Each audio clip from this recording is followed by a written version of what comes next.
मुस्किल परिस्थिति बर्तमान रॉयल चैलेंजर बेंगलोर गर्जिले केकेआर बैटर्स तो कोलकातार इडेन गार्डन में 41 डिग्री तापमात्रा अच्छी। आरसीबी किंतु प्रथम टॉस जीति बॉलिंग नेला एत तप्त खरारे तो ग्रीन जर्सी पिंधिकी ओह्लैची आरसीबी आज पर्यावरण सचेतनता निमंते। यही जर्सी सबुथर बढ़ी एथर भी गोटे मैच रे खेली आरसीबी। दर्शक बंधु मैंने केकेआर ओपेनर फिल सल्ट आरंभ आसी चार्ज करें आरसीबी बॉलर्स मान को, खास करके लकी फर्गसन को। तो प्रथम ओभर करते लकी फर्गसन निजर 28 रन काढ़ीदे फिल सल्ट तांकरी ओभर 2टा छक्का 4टा चौका मारे Lockie Ferguson over Phil Salt 14 ball 48 run कर आउट हेले 3टा छक्का 7टा चौका सहित बहुत डैमेज करते आरसीबी को फिल सल्ट। तापर धड़ाधड़ किंतु तापर 2टा विकेट उड़ीगला। सुनील नारिन 10 रन कर आउट हेले, अंक्रिश रघुवंशी 3 रन कर आउट हेले। पावर प्ले रे 3टा विकेट उड़ीला केकेआर। तापर वेंकटेश अय्यर गोटे भयंकर कैच धरिले कैमरन ग्रीन आ विदा करिले वेंकटेश अय्यर को।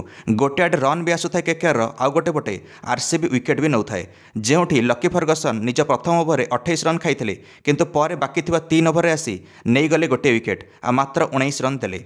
केकेआर कैप्टन श्रेयस अय्यर अर्धशतक करें 36 बॉल गोटे छक्का 7टा चौका सहित। रिंकू सिंह 24 रन करके आउट हेले। आंदर रसल रमनदीप सिंह मिसिकी 51 रन पार्टनरशिप करें, जहाँफल केकेआर स्कोर 222 रे पहुंचीगला निर्धारित 20 ओभर 6 विकेट हराई। आरसीबी एवं बड़ टार्गेट चेस कर 223 रन किंतु गोटे बड़ पार्टनरशिप हो गले आरसीबी निहाती जीतीज मैच, कारण ग्राउंड छोट अच्छी आराम से बॉल भी भलसे आसूँ बैट पाखक। दर्शक बंधु मैंने कौन लगुच कि जीतब यह मुकाबला केकेआर ना आरसीबी? निश्चित मंतव्य कमेंट वीडियो को लाइक और चैनल को सब्सक्राइब करदे समस्त क्रिकेट अपडेट्स। धन्यवाद।